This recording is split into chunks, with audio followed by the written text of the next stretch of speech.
ராமாயணத்தில் அஞ்சனா தேவிக்கு பார்த்திங்கன்னா திருமணமாகி ரொம்ப ஆண்டு காலமாக குழந்தைகளே இல்லை அவங்களுக்கு. குழந்தை இல்லாததுனால அவங்க வந்து கடவுள்கிட்ட வேண்டிக்கிறாங்க. அப்போ பார்த்திங்கன்னா ஒரு அசரீரி கேட்குது அவங்களுக்கு. அப்போ வந்து அவங்க திருப்பதியில் தென்பகுதியில் உள்ள மலையில் உட்காந்து தவம் இருக்கிறாங்க.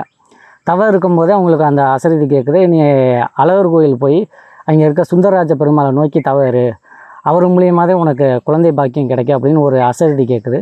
அதன்படி அஞ்சனா தேவி என்ன பண்ணுறாங்கன்னு பார்த்தீங்கன்னா, நம்ம மதுரையில் உள்ள அழகர் கோயிலுக்கு வர்றாங்க. அழகர் கோயிலில் வந்து அங்கே உள்ள சுந்தரராஜ பெருமாளை நோக்கி தவம் இருக்கிறாங்க. தவம் ஆரம்பிக்கும் போது என்ன வேண்டிக்கிறாங்கன்னா, எனக்கு ஒரு ஆண் குழந்தை பிறந்துட்டா அந்த குழந்தைக்கு பிறக்கிற குழந்தைக்கு உன் பேரையே வச்சிட்றேன், சுந்தரராஜனுங்கிற பேரையே வச்சிட்றேன் அப்படின்னு சொல்லி நல்ல மனதார வேண்டிக்கிட்டு உட்காந்து மந்திரம் தவம் இருக்கிறாங்க.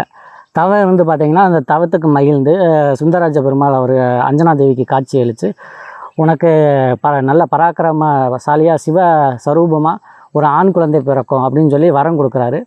வரம் கொடுத்துட்டு பார்த்திங்கன்னா, இப்போ அது மட்டும் இல்லை, அவங்க செஞ்ச தவத்துக்கு மனமகிழ்ந்து இந்த உலகத்துள்ள அனைத்து மாயைகளுக்கும் நான் தலைவியாக ஆக்குறேன் அப்படின்னு சொல்லி அந்த வரமும் கொடுக்குறாங்க. அதனுடைய அடிப்படையில் தான் இந்த மையினுடைய தலைவி, இந்த மையினா மாயம், இந்த மாயினுடைய தலைவியாக அஞ்சனா தேவி அன்னையில் வந்து ஆகுறாங்க.